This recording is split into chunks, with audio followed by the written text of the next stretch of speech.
We're just hours away from the start of the Iowa caucuses, and for many of the candidates, declaring victory will depend on how well they've managed expectations. Ryan Noble's live in Iowa with more on how that game is played. Hi, Ryan.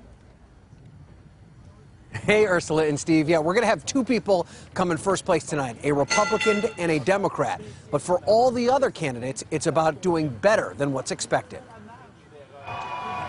The final pitches are being made. So please go out and stand up for me on Monday night. And it's nearly time for the voting to begin. And even now, at the 11th hour, many Iowans are still making up their minds. Kim and Bill Loki went to see Marco Rubio in Cedar Rapids.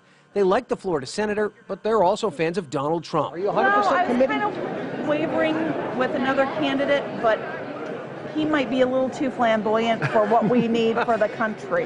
The Lokis appreciate the billionaire businessman's fight against political correctness, but they're not fully sold on him as a candidate. You know, he talks big, but yeah, we need substance. Last-minute pitches are happening in town halls and big rallies across Iowa, with a lot at stake. But as voting is set to begin, each campaign has a different definition of victory in Iowa. For some candidates, like Marco Rubio, Iowa may not be about coming in first, but building enough momentum to defy expectations. A reality Rubio's supporters concede.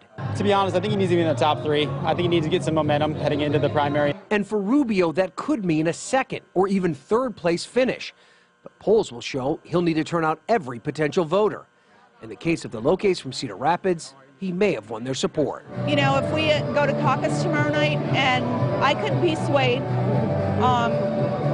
to have Marco Rubio as my guy. One small example of what could allow a candidate to declare victory, even if they don't come in first, on caucus night in Iowa. And of course, Texas is not a caucus state, so you may not be familiar exactly with how the caucus process works. Right now on KSAT.com, I have a special digital-only piece that gives you 3 things to look for tonight before you start to watch those returns come in. Again, Stephen Ursula, you can find that right now on KSAT.com. All right, Ryan, what I do know about the caucuses, it takes commitment, and so much of tonight's outcome depends on voter turnout. How could the numbers influence who ends up on top?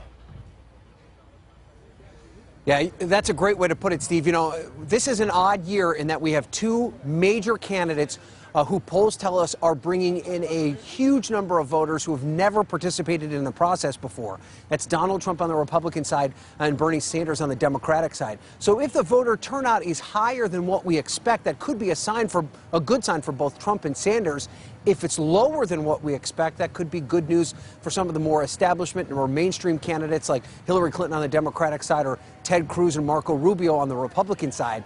But all of these campaigns claim that they have very good voter turnout efforts here in Iowa on the ground and ready to go. So they claim that it doesn't matter who shows up. They're confident it's going to be their supporters that will be there at caucus tonight.